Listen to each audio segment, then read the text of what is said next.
My brother slid a contract across the Thanksgiving table like he was doing the family a favor. Signed, he said. Done. $1.4 million. All we have to do is collect. I did not say a word. I did not reach for the papers. I picked up my glass of water and took a slow sip. What Marcus did not know, what none of them knew, was that 3 weeks earlier the buyer's attorney had called my direct line at the office. Not Marcus's number, not my mother's, mine. Because when he ran the title search on that cabin, only one name gave him what he needed, mine. They had spent 14 months planning to sell something that was never fully theirs to sell. And I had spent those same 14 months deciding exactly how I wanted them to find out. Before I continue, drop a comment and let me know where you're watching from. And hit like and subscribe if you have ever been counted out by the very people who were supposed to be in your corner. My father's name was Thomas Richardson. He was not a loud man. He did not make speeches at dinner or raise his voice during arguments. He expressed himself in small, deliberate ways. A handwritten note tucked into my coat pocket before a school exam, a specific book left on my pillow without explanation, a phone call on a random Tuesday just to ask if I had eaten lunch. He paid attention in ways most people never noticed, and he remembered everything. He built the cabin in Litchfield County himself, over 3 summers in the late 1980s, before Marcus was born, before my mother Ruth had fully settled into the version of herself she would become. It sat on 4 acres of dense Connecticut woodland, backing up to a small creek that froze solid every January. 4 bedrooms, a stone fireplace, a screened porch that faced west so you caught the last hour of light every evening. To anyone else it was a vacation property. To my father, it was the one place he had built entirely with his own hands. And he spoke about it the way some men speak about their children. I am Evelyn Richardson. I was 32 years old when this happened. I am a real estate attorney at a small firm in Hartford, a fact I mention not to impress anyone, but because it matters to everything that follows. I had been practicing for 6 years. I understood property law, title transfers, deed structures, and the specific language that determines who actually owns what when a family believes it already has that answer settled. My family did not know what I did for a living. Not really. Marcus knew I worked at a law firm, but he had decided early on that I was a paralegal, and correcting him felt like a conversation that would take more energy than it was worth. My mother Ruth accepted whatever Marcus told her. So in the Richardson family's shared understanding of the world, Evelyn was the younger one, the sensitive one, the one who cried at the funeral while Marcus stood straight-backed and already calculating. Marcus was 38. He had worked in commercial insurance for 15 years, which gave him a particular confidence around financial matters that he had never fully earned. He spoke in terms of portfolios and asset allocation and legacy planning, and people listened because he spoke loudly and without hesitation. His wife Diane was quieter but sharper. She tracked every dollar in that family, and she had been watching the cabin for years, the way a patient person watches something they intend to eventually have. My father died 14 months before that Thanksgiving dinner. Pancreatic cancer. Diagnosed in February, gone by August. The speed of it was its own particular cruelty. 1 week he was driving himself to the grocery store, and the next he was sleeping 18 hours a day, and then one morning he simply did not wake up. I had taken 3 months off work to be with him at the end. Marcus visited 4 times. In the months that followed, the family moved through grief the way my family moved through most things. By organizing it, categorizing it, and converting it into a set of tasks to be completed. The house was sold, the accounts were probated, the furniture was divided. And through all of it I watched and said very little because I had learned a long time ago that in the Richardson family the quieter you were, the less people assumed you knew. What I knew, I kept close. My father and I had spoken privately about the cabin several times during his illness. Not in the dramatic way people imagine those conversations, no deathbed declarations, no tearful requests. He mentioned it practically, the way he mentioned everything. He said he had taken care of a few things. He said I should pull the deed when I got a chance and read it carefully. He said the cabin had always felt like mine more than anyone else's, which was simply true. I had spent more summers there than Marcus had in the last decade combined. I knew which floorboards creaked and which window latch stuck and where the best light came through in the morning. I did not pull the deed right away. I was grieving and I was tired, and for a few months I let myself believe that the family would handle things reasonably. That was my first mistake, though in the end it did not cost me anything permanent. The second mistake belonged entirely to Marcus. He called a family meeting 6 weeks after the funeral, on a Saturday afternoon at his house in Westport. Ruth sat on the couch with her hands folded. Diane stood near the kitchen doorway. Marcus stood at the head of the room with a legal pad and a printer-warm stack of papers, and he explained, with the careful reasonableness of a man who has already decided, that selling the cabin was the most practical path forward for everyone involved. He had done research, he said. The Litchfield County market was strong. He had been in contact with a developer, a man named Arthur Calloway, out of Hartford, who had made a preliminary offer of $1.4 million. It was a fair price, Marcus said. Maybe even a generous one. I asked if he had looked at the deed. Marcus looked at me the way he always looked at me when I said something he considered beneath a real response. He said the deed was handled, that the estate attorney had reviewed everything, that there was no reason to complicate a simple process. Then he said, "You're a paralegal, Evelyn. Let the adults handle this." Diane smiled at the corner of her mouth. Ruth looked at her hands. I did not argue. I did not raise my voice. I picked up my bag, said I needed to think about it, and drove back to Hartford in the November dark, with the heat on low and the radio off. I called my office the next morning and asked my assistant to pull every recorded document associated with 14 Birchwood Lane, Litchfield County, Connecticut. She sent me the file before noon. And that was when I sat down at my desk, read 3 pages of standard deed language I had seen 1,000 times before, and found the one paragraph that changed everything. The Thanksgiving meeting was not the first time Marcus had tried to cut me out of something. It was simply the most expensive. Growing up in the Richardson household followed a logic that took me years to fully name. Marcus was the firstborn, which in my mother's world carried a particular weight that no subsequent child could balance against. He was the one who sat at the head of the table when my father traveled for work. He was the one whose school photographs were framed largest in the hallway. He was the one Ruth called first when anything happened, a car accident, a job change, a health scare, and his opinion arrived before anyone else's was invited. I was not resented, exactly. It was quieter than that. I was simply not consulted. My presence at family decisions was largely ceremonial. I was expected to show up, absorb the conclusion Marcus had already reached, and nod in the direction of family harmony. When I pushed back, and I did, occasionally, when it mattered enough, the response was always some version of the same message. You are younger. You are emotional. You do not fully understand how these things work. I understood more than any of them knew. I had understood for a long time. I just chose, very carefully, when to show it. The family meeting Marcus called 6 weeks after the funeral was held on a Saturday in early October. His house in Westport sat at the end of a cul-de-sac, large and recently renovated, with a 3-car garage and a kitchen that Diane had redesigned twice in 5 years. I drove up from Hartford in the late morning, parked behind Ruth's sedan, and sat in my car for 2 minutes before going inside. The living room had been arranged, subtly but deliberately, for a presentation. Marcus stood near the fireplace with his legal pad. Diane had set out coffee and a plate of pastries, which was the kind of detail she deployed when she wanted something to feel warm and reasonable. Ruth was already seated, coat still on, hands folded in her lap the way she sat when she had already been briefed. Marcus laid out the proposal cleanly. The cabin had been appraised. A buyer had been identified. Arthur Calloway, a developer from Hartford who had been acquiring woodland properties in Litchfield County for a planned resort expansion. The offer was $1.4 million, contingent on clear title and clean closing within 60 days. Marcus had already had a preliminary conversation with an estate attorney, not the one who had handled my father's probate, a different one. Someone Marcus had found through a colleague, who had confirmed, Marcus said, that the family was in a position to proceed. He pushed a summary sheet across the coffee table toward me. I looked at it. 1 page, clean columns. Purchase price, estimated closing costs, projected distribution. My projected share, after what Marcus had labeled estate management fees and carrying costs for the 14 months since my father's death, was listed at $194,000. Calloway's full offer was $1.4 million. My share, by Marcus's accounting, was $194,000. I did not ask him to explain the math out loud. I already understood the math. I looked up from the sheet and asked, as I had asked before, whether he had reviewed the deed directly.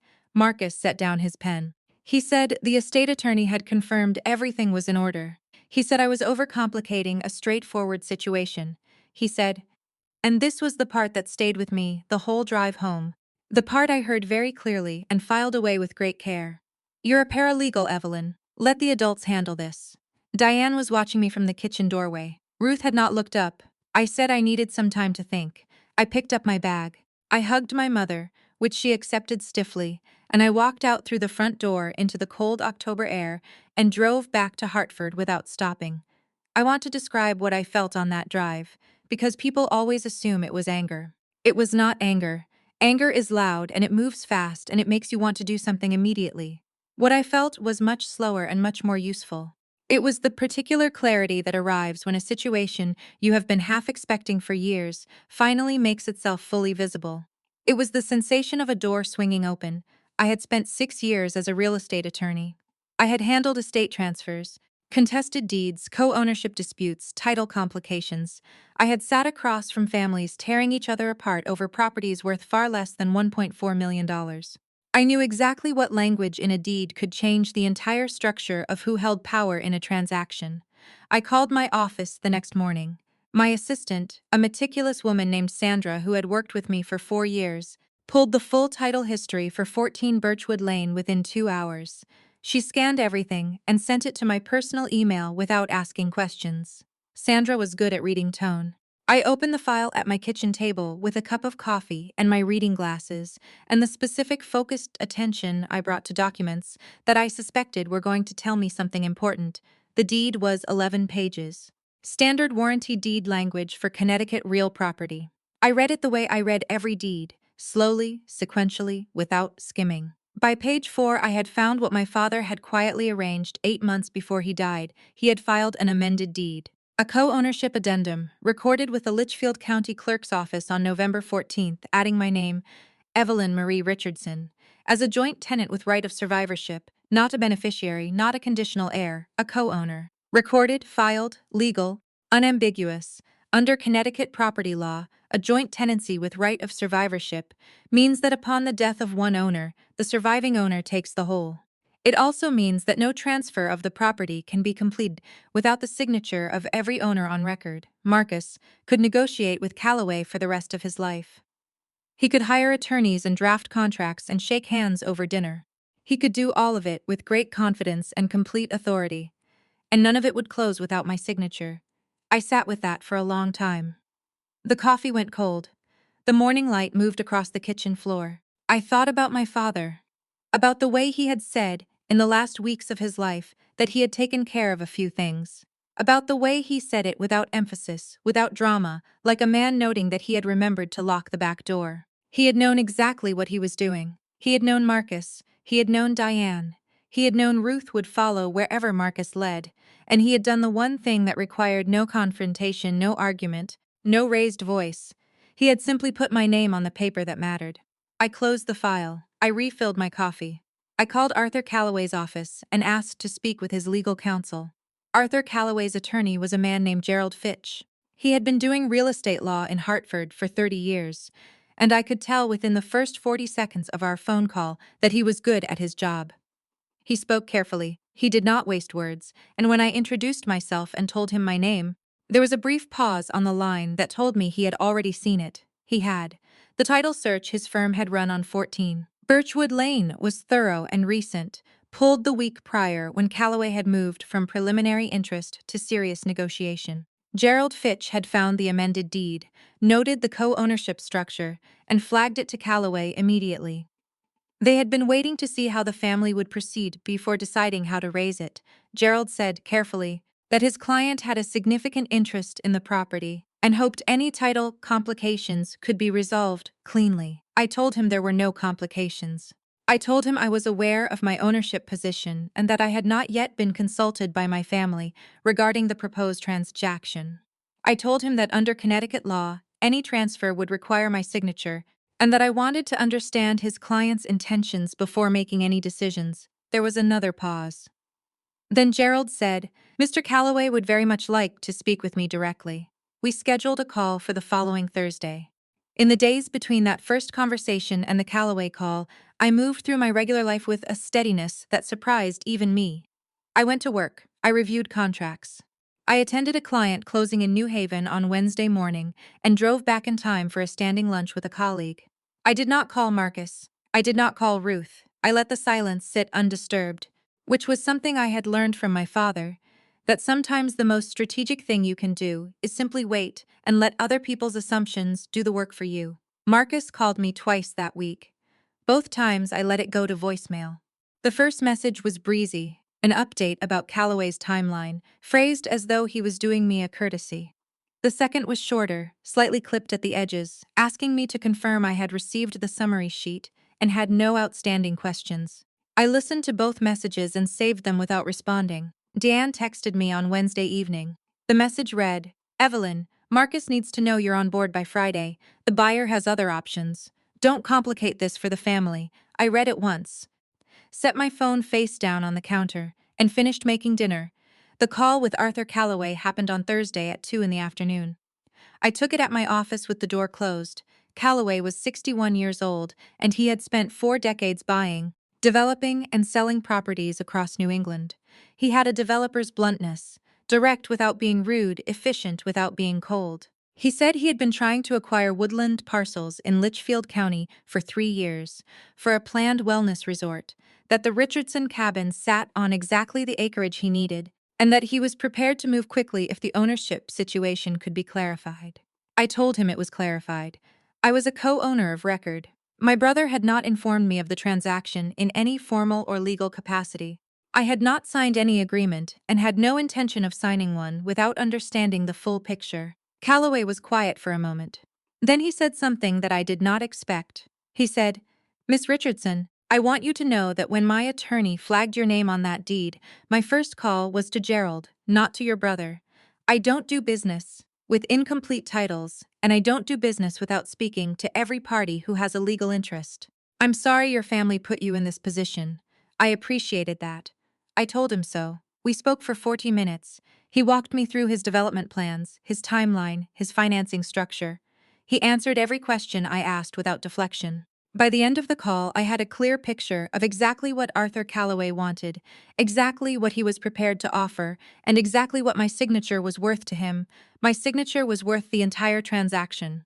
Without it, there was no deal. There was no $1.4 million. There was no closing, no distribution, no Marcus collecting his management fees and handing Ruth a check while congratulating himself on handling the family's affairs. There was nothing. Not a single thing could move without me. I asked Calloway one more question before we ended the call. I asked whether he would be willing, if it came to that, to participate in a process that might look somewhat different from a standard negotiation. He asked me what I meant. I told him I was still working through the details.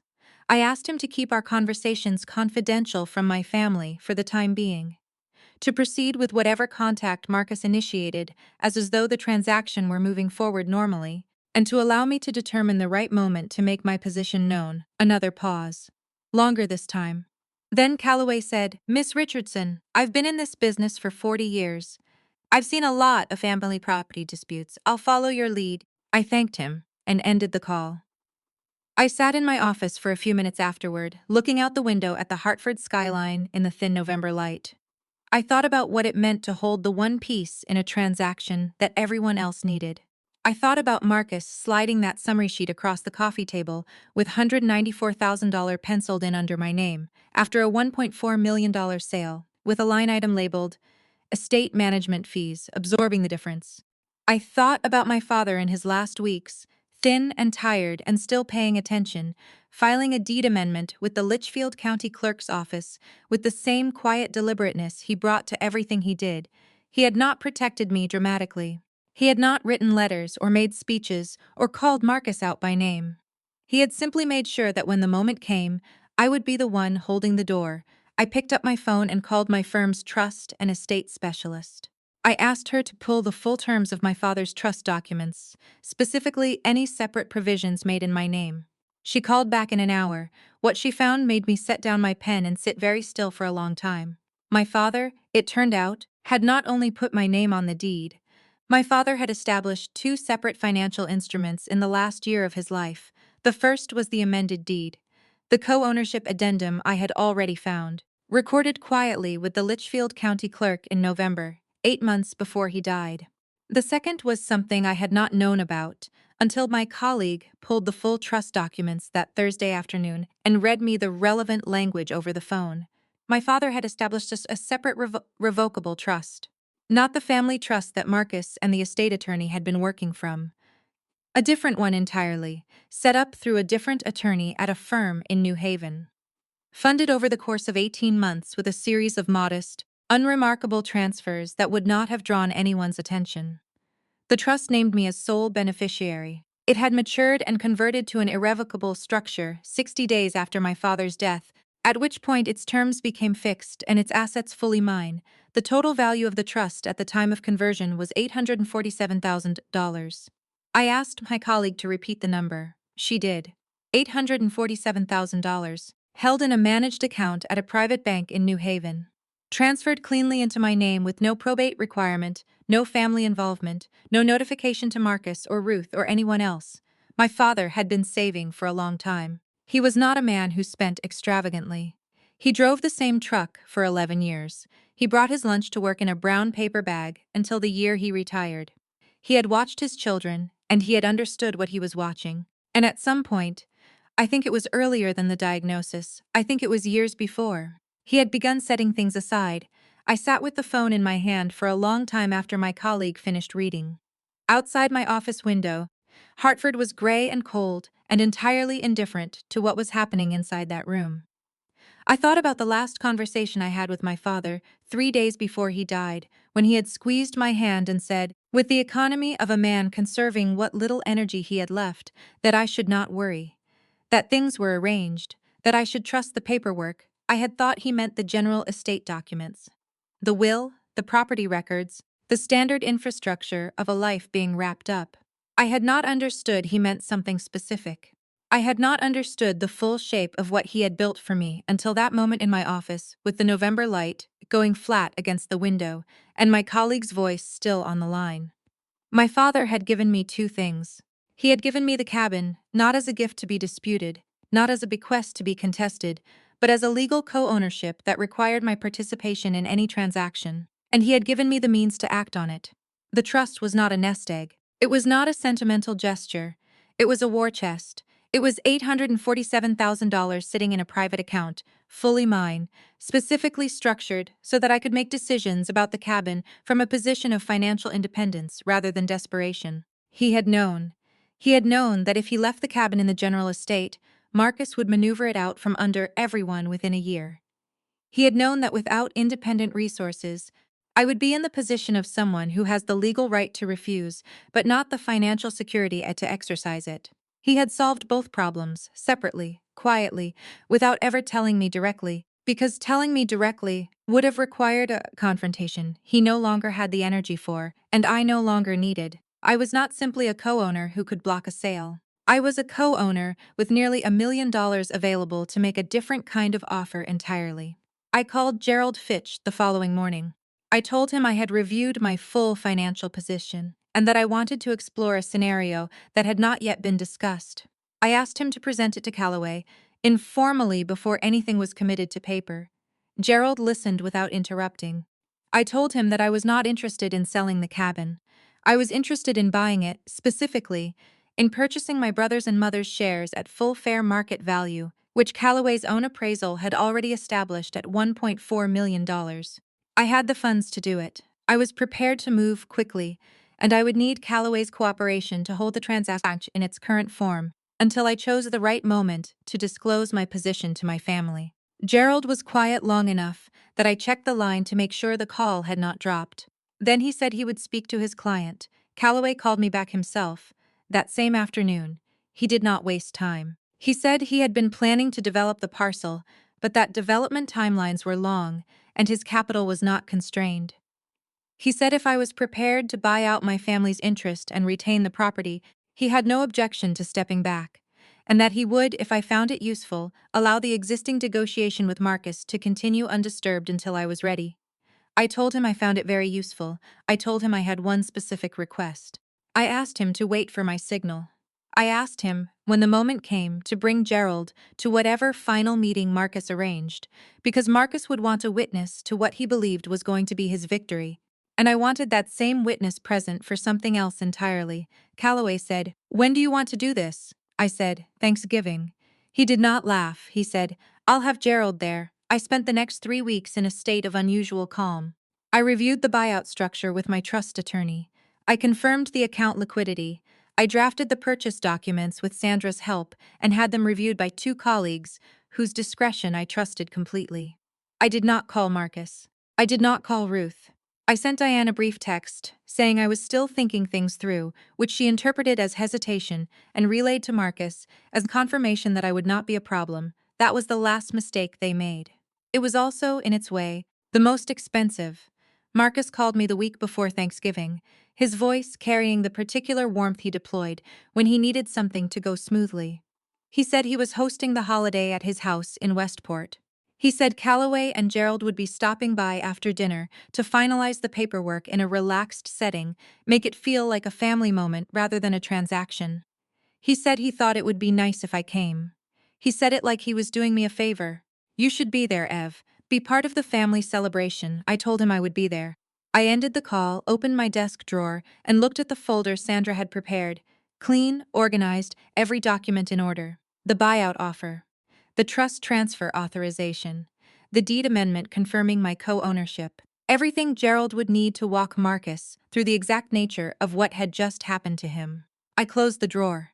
My father used to say that the most powerful position in any negotiation is the one where you already know the outcome and the other party does not. He said it matter-of-factly, the way he said most things, without theatrical emphasis. I was 12 years old the first time he said it, and I did not fully understand it then. I understood it now. Marcus sent the formal contract summary the Monday before Thanksgiving. It arrived as a PDF attached to an email with the subject line, Richardson Family, Cabin Sale, Final Terms for Review. The email was addressed to me and Ruth, with Diane copied. It was written in the tone Marcus used when he wanted something to feel official. Short paragraphs, bolded figures, the language of a man who had decided the decision was already made, and the paperwork was a formality. The purchase price was confirmed at $1.4 million. Closing was scheduled for December 19th. The distribution breakdown was laid out in a clean table. Ruth's share after estate credits was listed at $612,000. Marcus's share, including what he had labeled executor compensation and 14 months of property management oversight, came to $594,000. My share was listed at $194,000. I read the table twice. Then I opened a calculator and ran the numbers. Marcus had allocated himself $594 from a $1.4 million sale. He had allocated our mother $612,000. He had allocated me $194. Roughly 14 cents on every dollar of the final sale price, after charging the estate for property management duties that consisted, as far as I could determine, of forwarding 2 maintenance invoices and scheduling 1 inspection. The cabin had been sitting empty and locked for 14 months. There was nothing to manage. The fees were invented. I saved the PDF to my desktop, added it to the folder Sandra had prepared, and did not respond to the email. Diane followed up the next morning with a text. It read, Evelyn, please confirm receipt and advise if you have questions. Marcus needs your verbal acknowledgement before Thursday. I read it while standing at my kitchen counter with my first cup of coffee, still in the gray early light of a Tuesday morning. I set the phone down and finished my coffee. An hour later, another text from Diane. Your share reflects the carrying costs the estate absorbed. It's fair given what Marcus has put in. Don't make this harder than it needs to be. I put the phone in my bag and drove to work. The texts were useful in one specific way. They confirmed that Marcus and Diane had no awareness of the deed amendment, no knowledge of the separate trust, and no suspicion that my silence meant anything other than reluctant compliance. They had read my quietness as weakness for 32 years, and they were reading it the same way now. It did not occur to them that a woman who had spent 6 years practicing real estate law might have looked at a deed. It did not occur to them that my father might have done something deliberate with that deed. Their model of me was fixed, and they were navigating entirely within it, which meant they were navigating blind. That Wednesday I drove up to Litchfield County alone. I had not been to the cabin since the summer before my father's diagnosis, almost 2 years prior. I turned off the main road onto the gravel drive and sat for a moment with the engine running, looking at the front of the building through the bare November trees. It was colder up here than in Hartford, the kind of cold that comes off the water and settles into old wood. The cabin looked the same. Gray cedar shingles, green trim around the windows, the screened porch still intact on the west side. Someone, probably the caretaker Marcus had hired for the inspection, had stacked a cord of firewood against the south wall. I let myself in with the key I had carried on my keychain for 15 years. Inside, it smelled like wood smoke and cold, and something underneath both of those things that I could not name but recognized immediately, the specific atmosphere of a place that has been closed and quiet and waiting. My father's fishing rods were still in the mudroom. His reading chair was still angled toward the fireplace in the main room. On the kitchen windowsill, exactly where it had always been, sat the small ceramic owl my mother had bought at a craft fair sometime in the early 1990s that my father had pretended to dislike for 30 years and clearly loved. I walked through every room slowly. I was not being sentimental, or I was trying not to be. I was doing what I always did in a property before a significant transaction. I was understanding what I was dealing with.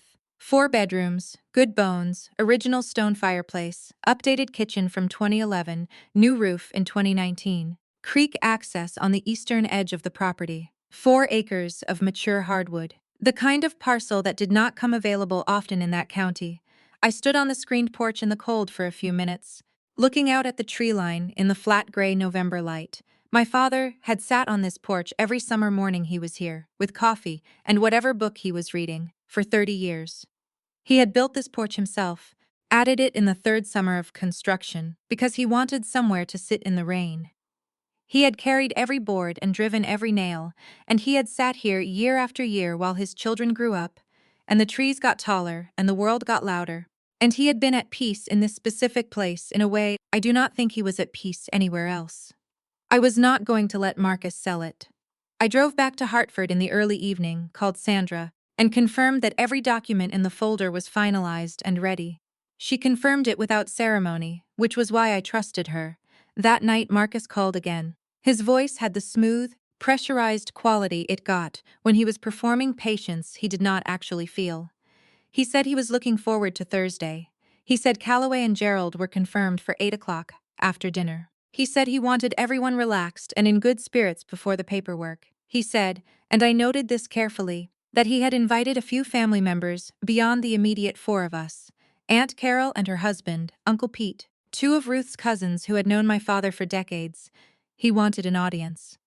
He wanted witnesses to his management of the situation. He wanted people in that room who could confirm, afterward, that Marcus Richardson had handled his father's estate with competence and authority and had delivered a significant outcome for his family. I understood exactly what he was building, and I let him build it. It'll be good to have everyone together, he said. It will, I said. I ended the call, opened my laptop, and confirmed my travel details for Thursday morning. Then I sent Gerald Fitch a brief email with one line. We are on for Thursday evening. Please bring everything, Gerald responded within 20 minutes. Understood. See you then. I closed the laptop and went to bed early, which was something I had not managed in weeks. I slept without difficulty, which I mention only because it surprised me. I had expected the night before a confrontation of this scale to be restless. Instead, I slept the way I slept after closing a complicated transaction, the particular quiet of someone who has done all the preparation and is simply waiting for the morning. There was nothing left to arrange. Every document was signed. Every number was confirmed. Every person who needed to be in that room on Thursday evening was going to be there. The only thing remaining was to let Marcus set the table. Thanksgiving morning arrived cold and bright, the kind of November day that looks warmer than it is through glass. I woke at 6, made coffee, and sat at my kitchen table with the folder Sandra had prepared, reading through every document one final time. Not because I doubted the paperwork. I had reviewed it 4 times already, and my trust attorney had reviewed it twice. But because I had learned early in my career that the discipline of reading everything one more time before a closing was not paranoia. It was professional habit. It was how you caught the thing you missed every other time. Everything was in order. The deed amendment, certified copy, the trust authorization, signed and notarized.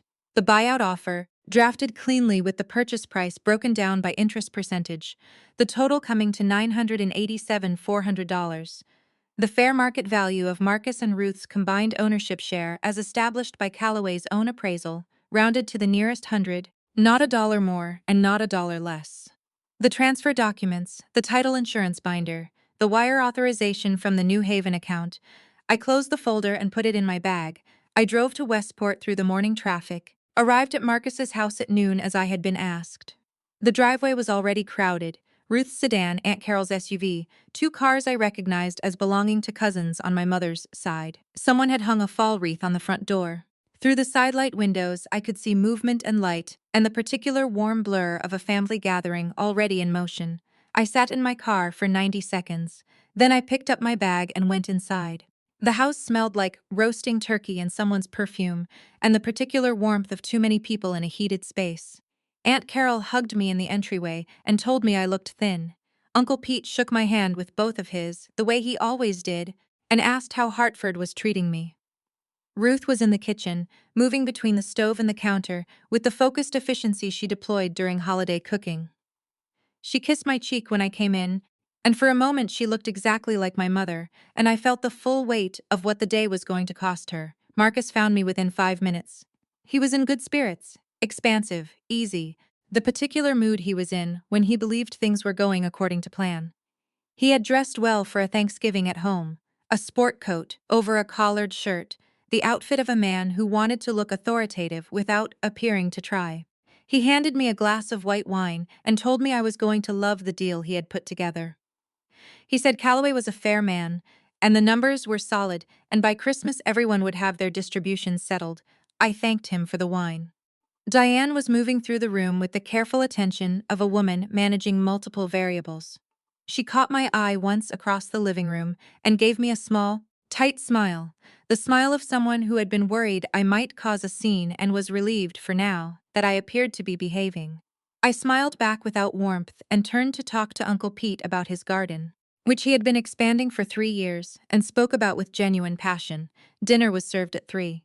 Long table in Marcus's formal dining room, leaves extended to fit 12. Turkey, 2 kinds of potatoes, green beans, the cranberry sauce Ruth made from scratch, every year with orange peel, and a splash of bourbon. My father's chair at the head of the table had been where Marcus now sat, naturally, without comment, as though the transfer of position were too obvious to mention. I sat near the middle of the table, between Aunt Carol and one of Ruth's cousins, a quiet woman named Beverly who taught elementary school in Fairfield County and asked me kind questions about my work.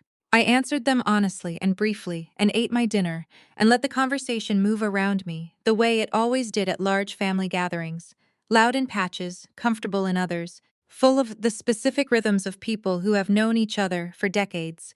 Marcus made a toast before dessert. He stood at the head of the table with his wine glass and said he was grateful for family, grateful for the people his father had brought together, and grateful to be in a position to honor his father's legacy by making sure the family's assets were handled with care and intention. Ruth dabbed her eyes. Aunt Carol nodded. Uncle Pete looked at his plate. I looked at Marcus and kept my expression exactly neutral. After the plates were cleared and the dessert was finished, Marcus disappeared into his study for 20 minutes. I knew he was calling Callaway and Gerald, confirming arrival time. I helped Ruth carry dishes to the kitchen, which she accepted with a gratitude that made something ache quietly in my chest. She patted my hand at the sink and said she was glad I had come, that it meant a lot, that she knew this year had been hard. I told her I loved her. I meant it completely, and it did not change anything. I excused myself and went to the downstairs bathroom where I stood at the sink with the water running and looked at my own face in the mirror for a moment. This was something I had done before significant closings, not for courage exactly, but for clarity. A few seconds of stillness before the room shifted. I dried my hands, picked up my bag from where I had left it in the hallway, and went back to the living room. At 8:15, the doorbell rang. Marcus answered it himself, which I had expected. I heard the voices from the hallway, Marcus's expansive welcome, another voice responding with professional warmth. Then Gerald Fitch's voice, which I recognized from our phone calls, measured and precise. I heard Marcus say, come in, let me get everyone settled." The family had migrated back to the living room after dinner. Aunt Carol and her husband on the long sofa, Uncle Pete in the armchair near the window, Ruth and Beverly on the love seat, 2 cousins standing near the fireplace with their coffee. Diane stood near the entryway, straight-backed, ready. Marcus brought Callaway and Gerald into the room with the ease of a man presenting an achievement. Calloway was tall, silver-haired, well-dressed in the understated way of someone who did not need to announce his wealth. Gerald carried a leather document case and a portable notary stamp, which I noted without expression. Marcus introduced them to the room. Then he turned to the coffee table, where Diane had already placed the contract documents in a clean stack, and he looked around at his assembled family with the particular satisfaction of a man who has orchestrated something he is proud of. "I think we're all here," he said. He reached for the contract, and Gerald Fitch said, quietly but clearly, with the careful precision of a man who had done this before, "Actually, Marcus, before we proceed, I need to confirm that Evelyn Richardson is present." The room went still. Marcus turned. His expression shifted through 3 stages in approximately 2 seconds. Confusion, recalibration, and something that was not quite alarm but was moving in that direction. "She's right here," he said, gesturing toward me. "Evelyn's my sister." She's listed as a co-owner on the deed," Gerald said. "Joint tenancy with right of survivorship, recorded with the Litchfield County Clerk's office 14 months ago. Any transfer of the property requires her signature as a party to the transaction." 12 people in that room. 12 people who had just heard something that rearranged the furniture of the entire evening. Marcus stood very still. I reached into my bag and set my folder on the coffee table. The folder sat on the coffee table between Marcus's contract documents and Gerald's leather case. Nobody moved for a moment. The fire in the hearth behind Uncle Pete was the only sound in the room. A low, steady crackle that continued without interest in what was happening among the people around it. I watched Marcus's face. He was looking at the folder the way a man looks at something he does not yet understand, but already suspects is going to be expensive. Diane was the first to speak. She said, "What is that?" I said it was documentation. Marcus set down his wine glass. His voice, when it came, was controlled. The control of a man who had not yet decided whether this was a misunderstanding he could explain away or something more serious. He said, "Gerald must be looking at an old filing, that the estate attorney had reviewed everything, that there was no co-ownership structure on the current deed." Gerald opened his document case and produced a certified copy of the deed amendment. He set it on the table next to my folder, turned it so the text faced outward, and placed one finger beneath the relevant paragraph. He did not say anything. He simply let the document speak. Marcus picked it up. He read it. I watched his eyes move across the page, and I watched the color change in his face. Not dramatically, not all at once, but in the slow, particular way that blood leaves the surface of skin when the body is processing something it would prefer not to be true. He set it down. He looked at me. "When did this happen?" I told him our father had filed the amendment 14 months before he died. I told him it had been a matter of public record since then, available to anyone who ran a standard title search, which is precisely what Calloway's attorney had done before entering into any negotiation. I told him clearly and without emphasis. The room was very quiet. Aunt Carol had set down her coffee cup. Uncle Pete was watching Marcus with an expression I could not fully read. Something between concern and recognition, as though a thing he had half expected had finally arrived. Ruth had not moved from the love seat. She was looking at the deed copy on the table with the specific stillness of a woman trying to understand something that was changing the shape of a situation she thought she had understood.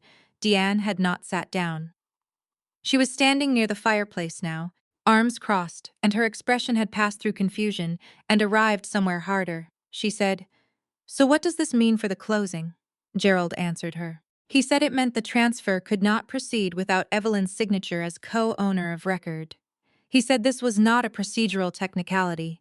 It was a structural legal requirement. He said Calloway's offer remained on the table, but that the transaction required full co-owner participation to close. Diane looked at me. "Then sign it." "Evelyn, just sign the contract and we can move forward tonight." I did not answer her immediately. I reached into my folder and produced the first document, the co-ownership verification, certified, with the deed amendment attached as an exhibit. I set it on the table facing Gerald. Then I produced the second document. Marcus said, "What is that?" I told him it was a purchase offer. He stared at me. "We already have a purchase offer." I said, "Yes, I said I was aware of Calloway's offer. I said I was not presenting a competing buyer's offer. I said I was presenting my own." The room shifted again. I felt it. The collective recalibration of 12 people, simultaneously revising their understanding of what kind of evening this was going to be. I had prepared for this moment with the same care I brought to every significant closing. I had thought through every likely response, every probable objection, every direction the conversation could go, and I had structured the documents accordingly. What I had not fully prepared for was how quiet the room would become, or how clearly I would be able to hear the fire, or how my mother's face would look when she finally looked up from the deed copy on the table. She was looking at me the way she had not looked at me in years. Not the distracted half-attention she gave me at family dinners, not the reflexive agreement she gave everyone in Marcus's orbit, but something direct and uncertain and genuinely searching. She was looking at me as though she was seeing, for the first time, that she did not fully know what her daughter was. I held her gaze for a moment. Then I turned back to the table. I explained the offer calmly, the way I explained any offer to any client. I stated that I was the co-owner of record of 14 Birchwood Lane, Litchfield County, Connecticut. I stated that under the terms of our co-ownership structure, I had the right to purchase the remaining ownership interest from the estate at fair market value before any third-party sale could proceed. I stated that I was exercising that right. I stated that the purchase price I was offering for Marcus's and Ruth's combined interest was $987,400, calculated at the fair market value established by Callaway's own appraisal, divided proportionally by ownership share. Marcus said, "That's not how this works." I asked him to be more specific. He said the family had agreed to sell to Callaway. He said the negotiation was done. He said I had no right to insert myself into a finalized deal at the last minute. I said, gently, that no deal had been finalized. I said a deal required all co-owners to sign. I said I had not signed, and I was not going to sign a transfer to Callaway. I said I was, however, prepared to purchase the remaining interest tonight, with funds available for wire transfer before close of business the following business day. Deanne said, "You don't have that kind of money." I opened the trust authorization document and set it on the table. Gerald picked it up before Marcus could. He read it with the efficient attention of a man who understood exactly what he was looking at. Then he set it down and looked at Callaway. Callaway had not spoken since entering the room. He had stood slightly apart from the group, hands in his pockets, watching with the measured patience of a man who had seen a great many transactions go sideways and was not particularly alarmed by this one. When Gerald looked at him, Callaway gave a small nod. Gerald said, "The funds are verified." Marcus sat down. He did not choose to sit. His legs simply took him down into the nearest chair, the way a person sits when the body makes the decision before the mind has caught up. His face had gone through several more stages since he had first read the deed amendment, and it had arrived somewhere I had not seen on him before. Not anger, exactly. Something quieter and more permanent than anger, Deanne said. "This is a setup." I said it was a legal transaction. She said I had been planning this the whole time. She said I had let them go through months of negotiation, knowing I could block the sale. She said it was manipulative and underhanded, and not what my father would have wanted. I let her finish. Then I said, quietly, that our father had put my name on the deed 8 months before he died. I said he had established a separate trust in my name 18 months before he died. I said he had made his intentions clear through the instruments he chose, and that I had simply honored them.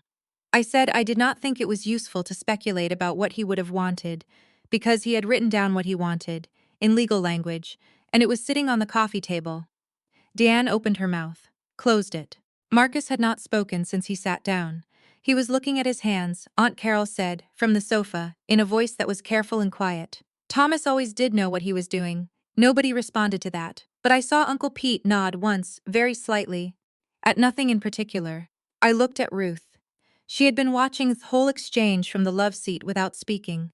Her hands were folded in her lap, exactly as they had been at the family meeting in October, but something in her face was different now. She looked tired. Not the tiredness of an evening, a deeper kind, the exhaustion of a woman who had been following someone else's lead for a very long time and had just watched it carry her somewhere she had not intended to go. I asked her, directly, if she understood the offer I was making. She looked at me for a moment. Then she said, "You'd own the cabin." I said yes. She said, "Your father loved that cabin." I said I knew. She looked down at her hands. Then she said, very quietly, "He always said it was yours." Marcus looked up sharply. But Ruth did not look at him. She was looking at me, and something in her expression had settled into a decision. I slid the purchase agreement across the table toward Gerald. Gerald picked up the purchase agreement and read through it with the focused efficiency of a man for whom reading contracts quickly and accurately was simply a reflex. The room remained quiet while he read. Someone shifted on the sofa. The fire crackled. Outside, through the tall windows of Marcus's living room, the November dark was complete and still. Calloway had moved to the armchair near the window, slightly apart from the central action, and sat with his hands on his knees, watching the proceedings with the patient attention of a man who had attended many closings and understood that the most important ones rarely went according to the original script. Gerald finished reading.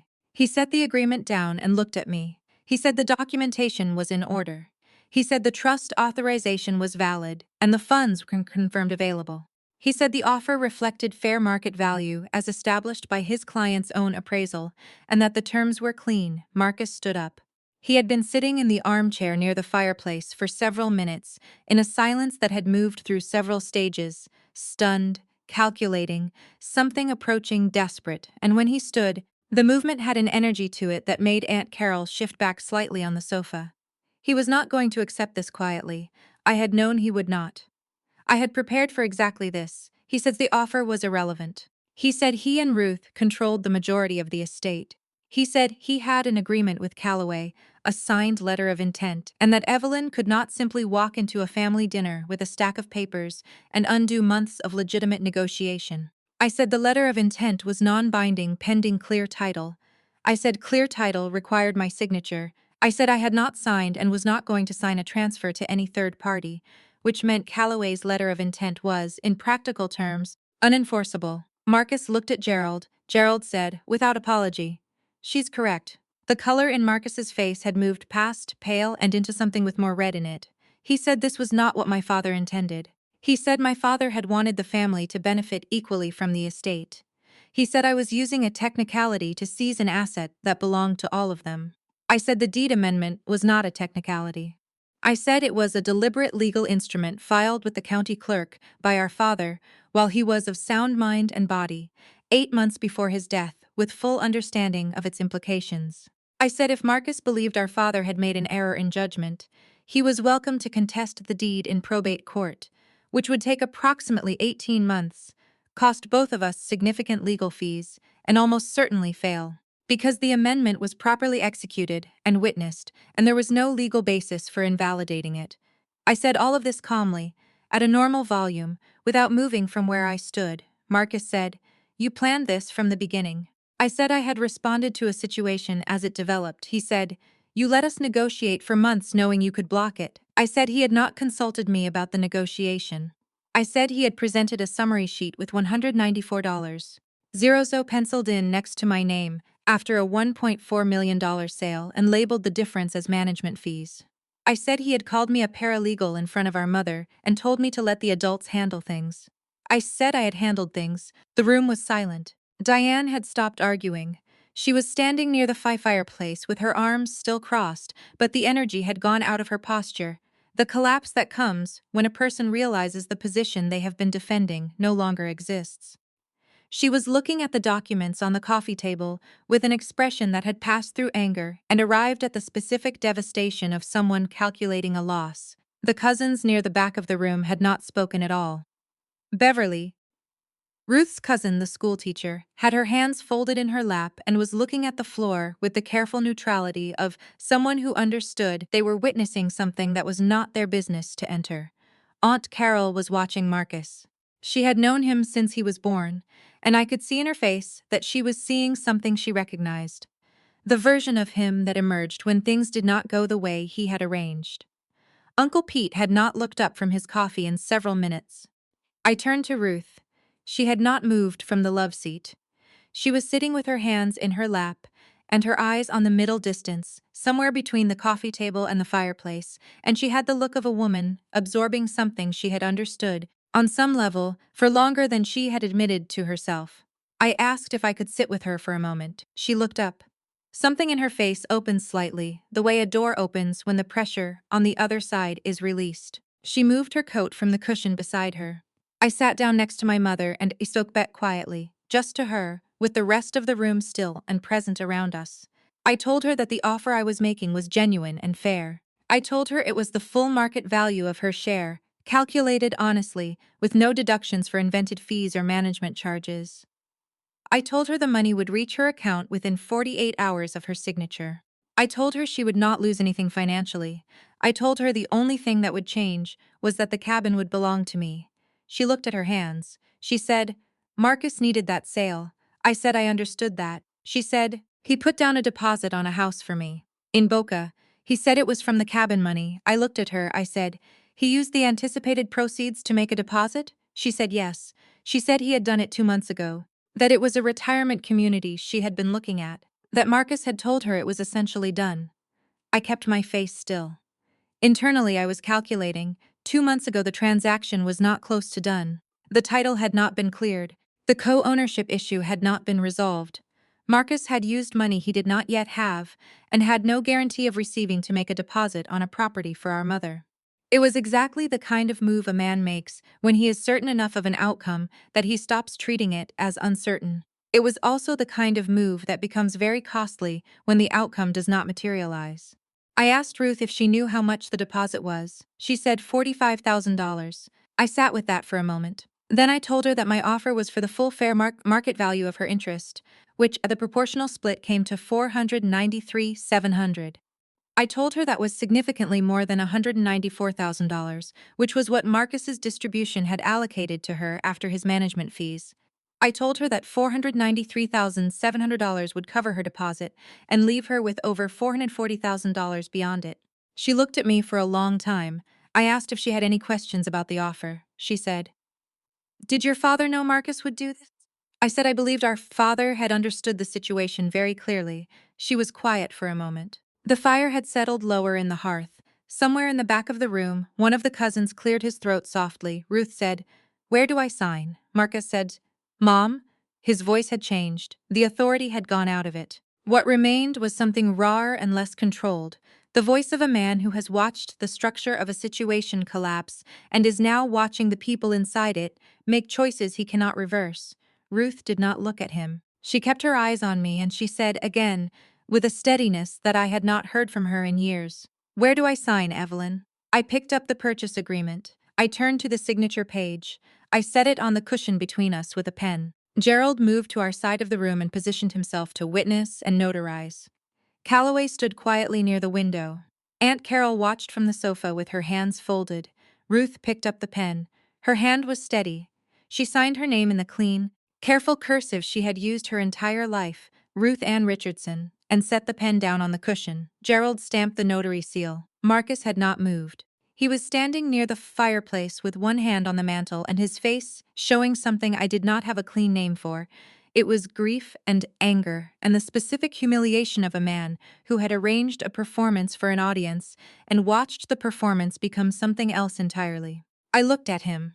I did not say anything for a moment. Then I said quietly that his share of the offer was $493,700 as well, and that the paperwork was ready whenever he was. He looked at the documents on the coffee table. He looked at Gerald. He looked at Calloway, who met his gaze with the polite, impassive expression of a man who had no further stake in the evening. Marcus picked up the pen. Marcus held the pen for a long time without writing anything. The room let him. Nobody spoke. The fire had burned down to a low amber glow, and in the reduced light the living room had taken on a different quality. Quieter, more compressed, the way a space feels when the people inside it are waiting for something that cannot be rushed.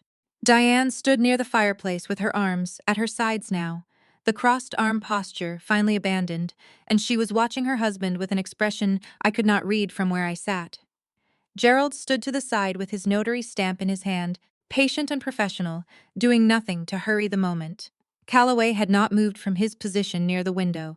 Ruth was sitting beside me on the love seat, her signature already on the document, her hands back in her lap. She was not watching Marcus. She was looking at the ceramic owl on the side table across the room.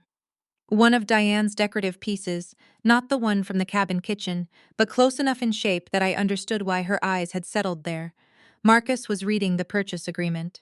Or he was holding it and staring at it, which was not quite the same thing. His jaw was tight. The hand holding the pen was still. Diane said his name quietly, just once. Not as a prompt, more as a presence, a reminder that she was there. He looked up at her. Something passed between them that I was not meant to see and did not try to interpret. Then he looked back at the document. He said, "You'll have the wire confirmed by when?" I said close of business the following day. I said the transfer authorization was already signed and the account had confirmed liquidity. I said Gerald could hold the executed agreements in escrow overnight and release them upon confirmation of the wire. Gerald confirmed this was workable. Marcus was quiet for another moment. Then, without further ceremony, he signed his name. The signature was harder than Ruth's, pressed into the paper with more force than necessary. The mark of a man expressing something through the act that he was no longer able to say out loud. Gerald witnessed and notarized.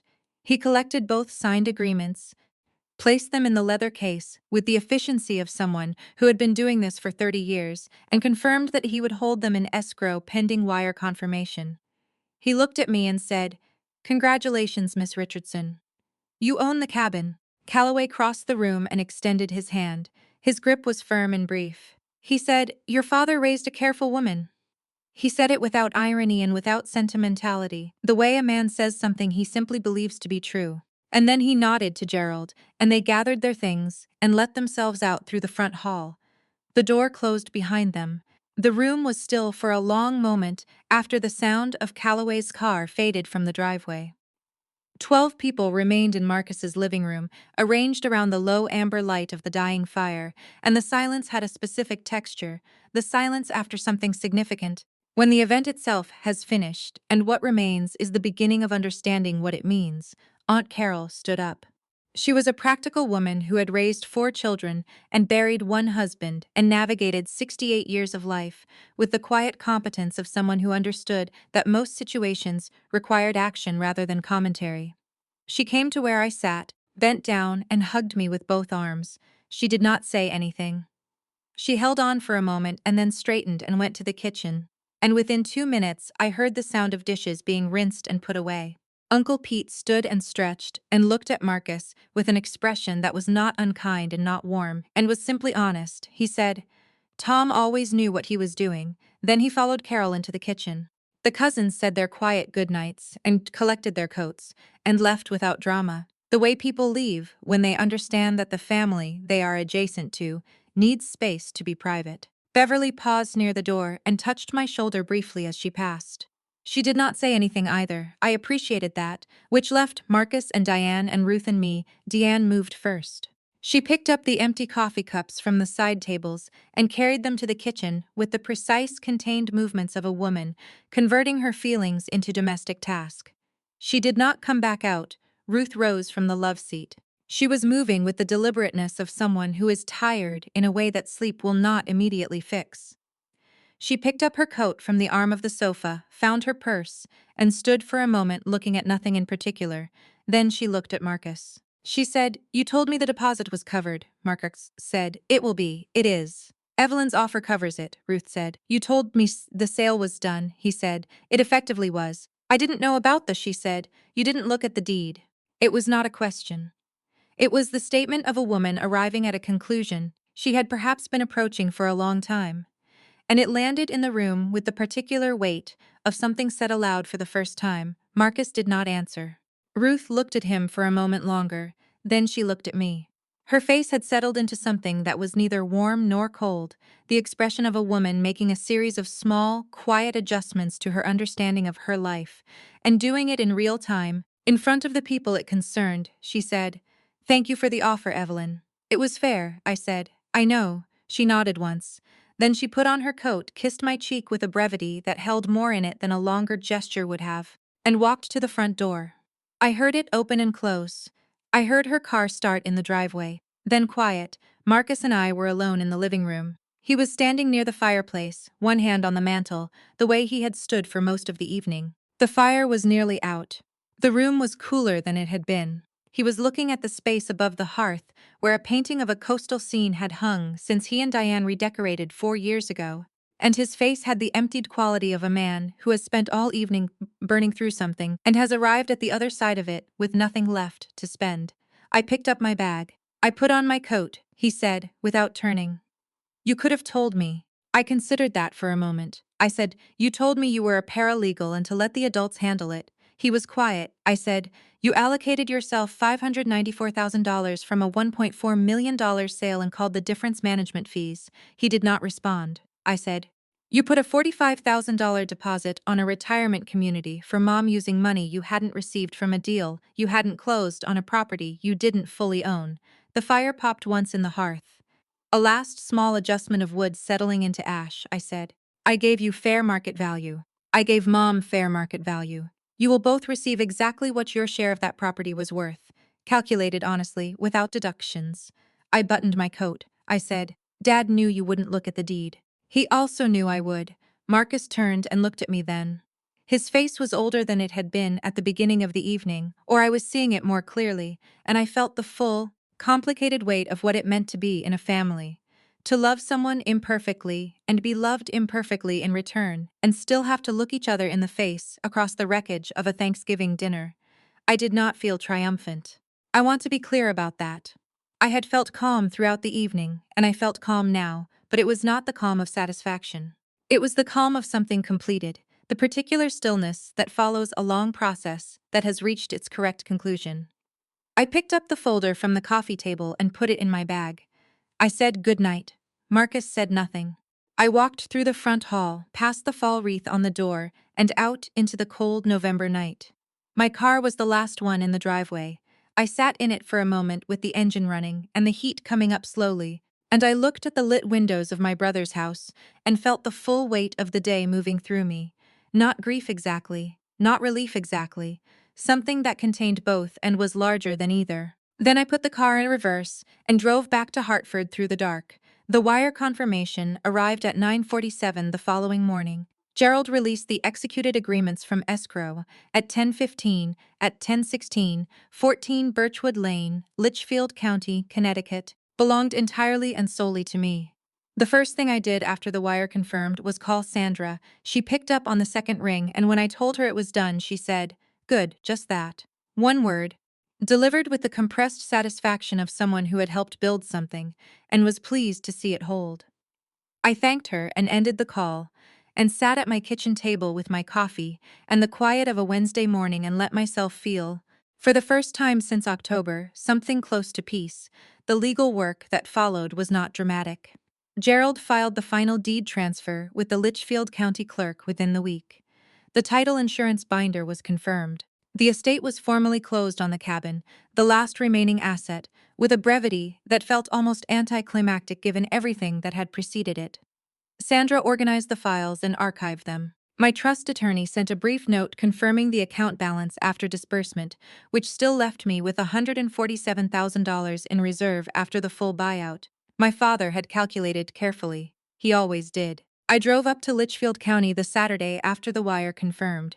It was the 1st of December, cold and clear, the hardwood trees stripped bare, and the sky above them a specific shade of blue that only appears in New England in early winter, high and pale and absolutely clean.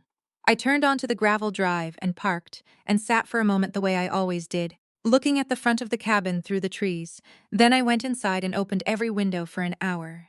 Because that was what my father always did when he arrived at the beginning of a season. He said a house needed to breathe. I had always thought it was an eccentric habit. Standing in the cold air moving through every room, I understood it was not eccentric at all. It was simply the act of a man who paid attention to what a place needed.